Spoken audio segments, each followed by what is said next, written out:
Pertama-tama, marilah kita panjatkan puji syukur kehadirat Allah Subhanahu wa Ta'ala karena telah memberikan rahmat sehingga kita dapat melaksanakan kuliah pada pagi hari ini.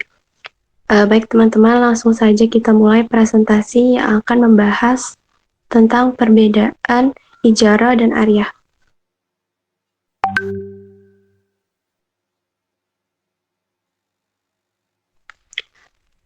Materi pertama itu perbedaan ijarah dan ariyah.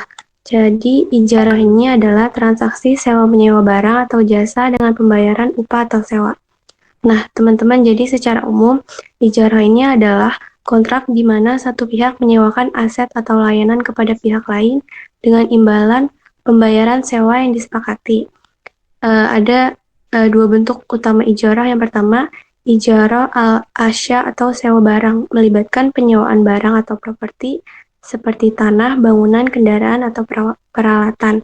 Jadi pihak yang menyewakan memberikan hak penggunaan barang tersebut kepada pihak yang menyewa. Yang kedua itu ijarah al-akmal atau sewa jasa. Ini melibatkan penyewaan jasa atau tenaga kerja.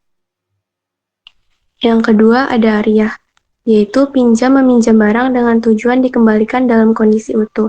Jadi ariyah adalah tindakan meminjamkan sesuatu kepada orang lain untuk digunakan tanpa mengenakan biaya atau sewa. Jadi ada beberapa poin penting di dalam ariyah ini. Yang pertama ada tanpa imbalan.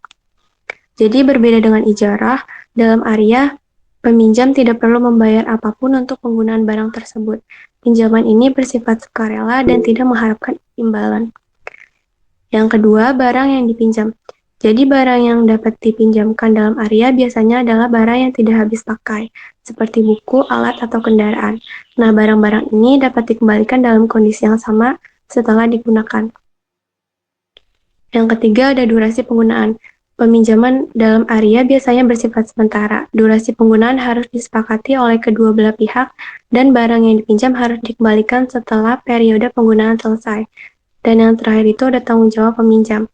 Jadi peminjam bertanggung jawab untuk menjaga barang yang dipinjam dan mengembalikannya dalam kondisi yang sama seperti saat dipinjam. Nah, jika terjadi kerusakan atau kehilangan, peminjam umumnya harus mengganti atau memperbaiki barang tersebut, kecuali jika kerusakan tersebut terjadi karena hal-hal yang berada di luar kendali peminjam. Nah, teman-teman, jadi secara garis besar perbedaan antara ijarah dan ariyah ini, kalau ijarah ini melibatkan pembayaran, sedangkan ariyah tidak melibatkan pembayaran.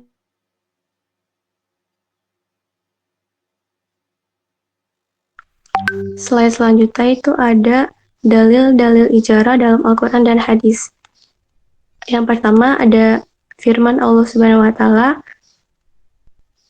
dalam Quran Surat Al-Baqarah ayat 233 tentang upah menyusui anak. Yang kedua hadis Nabi Muhammad SAW.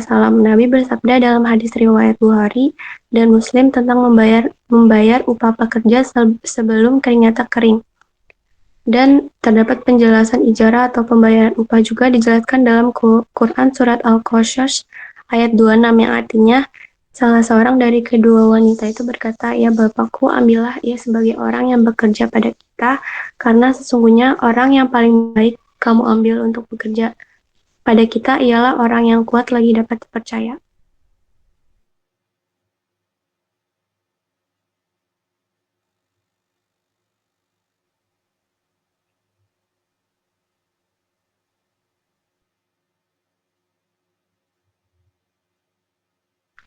Selanjutnya itu ada rukun dan syarat ijarah.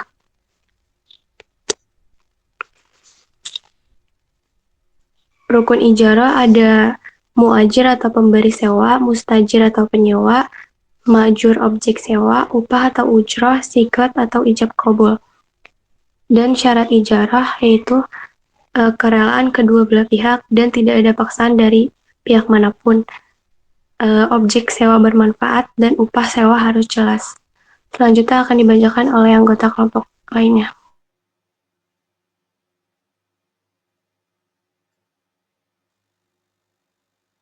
Selanjutnya ada pengertian ariyah. Yang pertama yaitu definisi ariyah adalah pinjam meminjam barang yang tidak dikonsumsi dengan tujuan dikembalikan dalam kondisi utuh. Yang kedua ada dasar hukum. Arya memiliki dasar hukum dalam Al-Quran dan Sunnah Nabi Muhammad SAW. Lalu selanjutnya ada dalil-dalil Arya dalam Al-Quran dan hadis. Yang pertama ada dari Quran Surat Al-Ma'idah. Ayat ini menekankan pentingnya tolong-menolong dalam kebaikan. Yang kedua yaitu hadis riwayat Al-Bukhari. Nabi bersabda tentang kewajiban mengembalikan barang yang dipinjam. Yang ketiga yaitu ada hadis riwayat Abu Daud. Nabi melarang meminjam untuk menggunakan barang pinjaman tanpa izin pemilik.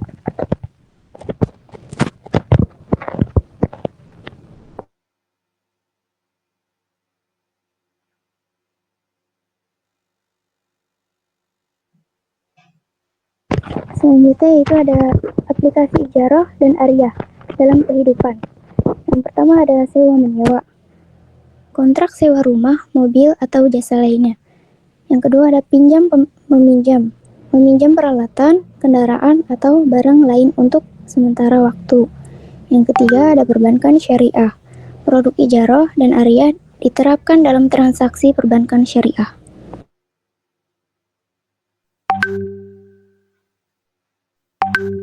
Kesimpulannya yaitu ijarah dan ariyah merupakan konsep penting dalam fikih muamalah yang mengatur transaksi sewa menyewa dan pinjam meminjam. Kedua konsep ini memiliki dasar hukum yang jelas dan penerapan praktis dalam kehidupan sehari-hari, termasuk di bidang perbankan syariah.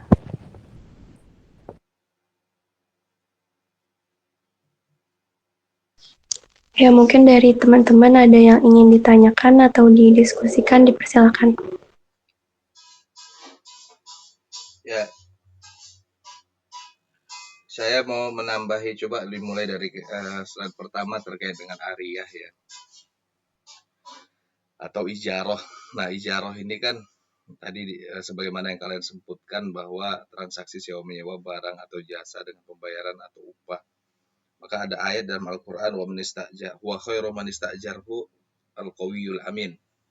Dan sebaik-baik orang yang diistijar atau disewa itu, disewa jasanya, itu adalah al-qawiyul amin.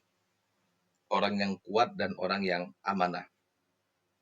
Maka dari sini secara manajemen ada dua hal yang perlu diperhatikan ketika kita mempekerjakan seseorang. Karena sebenarnya akad, bisa juga sih akad pekerjaan itu adalah akad istijar ya, sewa jasa bisa.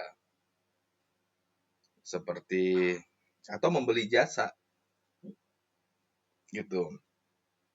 Tapi poinnya adalah al-qawi di situ, kekuatan itu bisa berubah konteksnya menjadi kompeten gitu ya. Punya kemampuan untuk menyelesaikan target-target yang kita canangkan gitu. Misalnya jasa perusahaan lain di bidang sales marketing, ternyata memang mereka kompeten di situ. Al-amin adalah amanah, jadi mereka betul-betul bisa amanah ketika akad ijarah itu disepakati. Nah, kemudian kita beralih kepada ariyah ya, yaitu pinjam meminjam barang untuk tujuan dikembalikan dalam kondisi utuh. Ya, ariyah ini sebenarnya pinjam meminjam gitu. Dan kedua akad ini memiliki titik persamaan atau titik singgung dan titik pisah atau titik perbedaan. Nah, kalau di perbedaannya ijarah itu ada pembayaran karena memang sewa ya. Sedangkan ariyah tidak ada unsur bisnisnya di situ, tapi lebih kepada aspek ta'awuni. Kalau kemudian diterjemahkan juga disebut sosial begitu ya. Tapi sama-sama kita itu misalnya memakai barang orang lain atau jasa orang lain. Bedanya yang satu ada aspek bisnis, yang satu tidak. bisnis atau non bisnis. Oke, next. Nah, ini ada beberapa ayat yang menceritakan tentang ijarah di dalam Al-Quran. Misalnya surah Al-Baqarah ayat 233 tentang upah menyusui ya.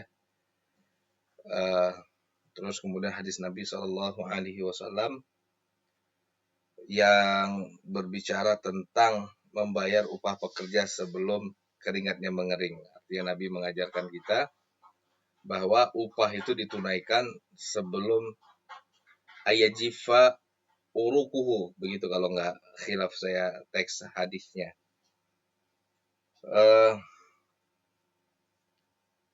Karena memang kita kan ketika memakai jasa dia bukan pada aspek non bisnis, maka ketika kita pakai jasa dia pada aspek bisnis, ya kita harus tunaikan, dan sebaik-baiknya itu adalah sebelum mengering keringatnya, dalam artian sebelum selesai, jangan sampai begitu kita sewa atau kita melakukan transaksi yang lain udah nggak ingat baru dilunasi begitu.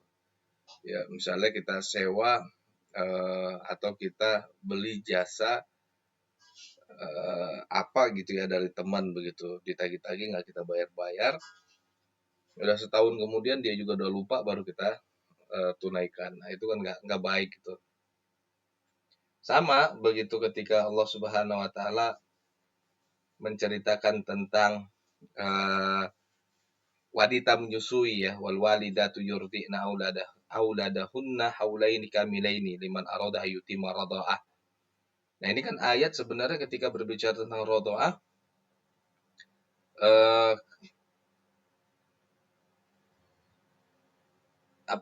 di situ ada rizquhunna wa kiswatuhunna bil ma'ruf. Ya, jadi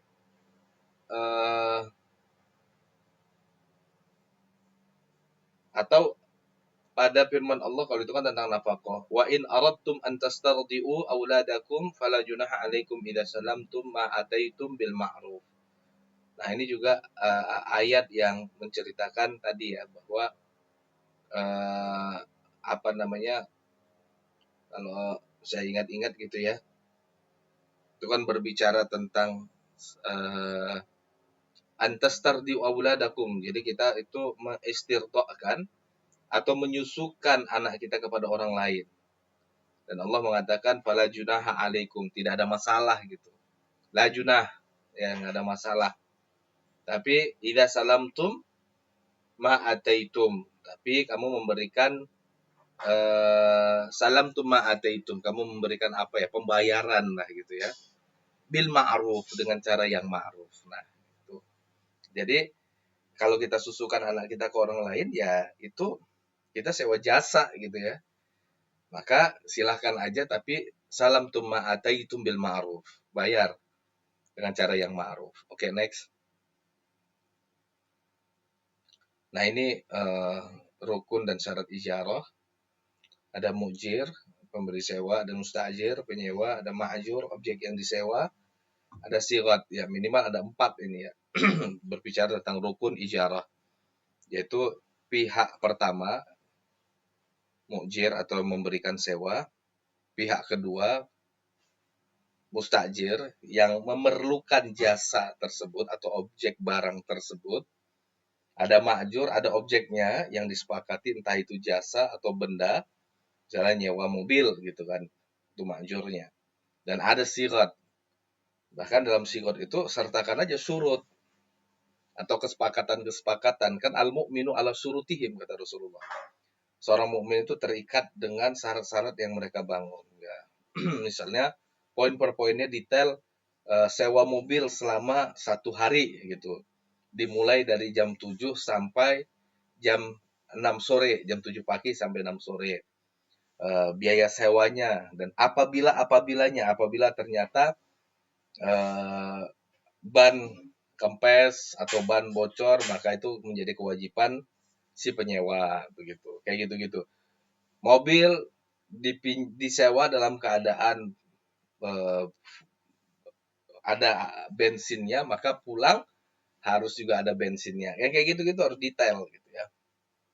Agar sama-sama ridho ya, sama-sama merasa tidak dizolimi gitu. Maka harus jelas semua syarat-syarat ijarah itu. Oke, lanjut. Nah, sekarang kita beralih kepada ariyah. Ini ariyah ini kan sederhana pinjam meminjam. Tapi kalau barang yang dipinjam itu adalah barang yang dikonsumsi, maka itu bukan ariyah. Akadnya. Kalau barangnya bisa habis dikonsumsi, maka akadnya itu piutang gitu atau utang. Kan nggak mungkin kita makan buah seseorang dengan akad pinjaman atau akad apa ya, akad ariyah nggak cocok lah gitu. Maka ini adalah barang yang tidak bisa dikonsumsi.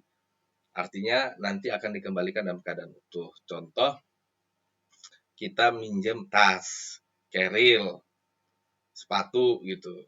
Nah, nanti dibuat tuh kesepakatan-kesepakatannya kalau kau tidak mau dizolimi. Jangan sampai misalnya keril dipinjam tapi kemudian pulang dalam keadaan rusak. Terus kemudian terjadi perkelahian. Karena pihak yang meminjamkan itu merasa objek yang dipinjamkannya itu pulang dalam keadaan tidak utuh. Maka harus dibuat syarat-syarat yang mengikat. Ya kalau misalnya di antara sesama teman dibuat aja kesepakatan tertulis tanpa materai. Tapi kalau kemudian dalam bisnis atau melibatkan sesuatu yang besar, misalnya minjem mobil dan kau khawatir, ya buat aja kesepakatan bermaterai demi keamanan bersama. Oke, next. Nah, ini ada beberapa dasar-dasar dari Al-Quran dan Sunnah yang berbicara tentang ariyah ya. Nah, next. Nah, aplikasi ijarah dan ariyah dalam kehidupan, sewa menyewa, kontrak sewa rumah, mobil, dan jasa lainnya. Kita kan biasa tuh kontrak rumah, atau kalau kalian, konteks kalian kos-kosan ya. Bagus kalau ada perjanjian tertulis. Itu karena itu akan menjaga hubungan kedua belah pihak. Itu kalau pinjam meminjam peralatan ya, kendaraan atau barang lain untuk sementara waktu. Kalau di perbankan, produk ijarah dan ariyah diterapkan dalam transaksi perbankan syariah. Oke, next. Nah, ini ada kesimpulannya. Nah,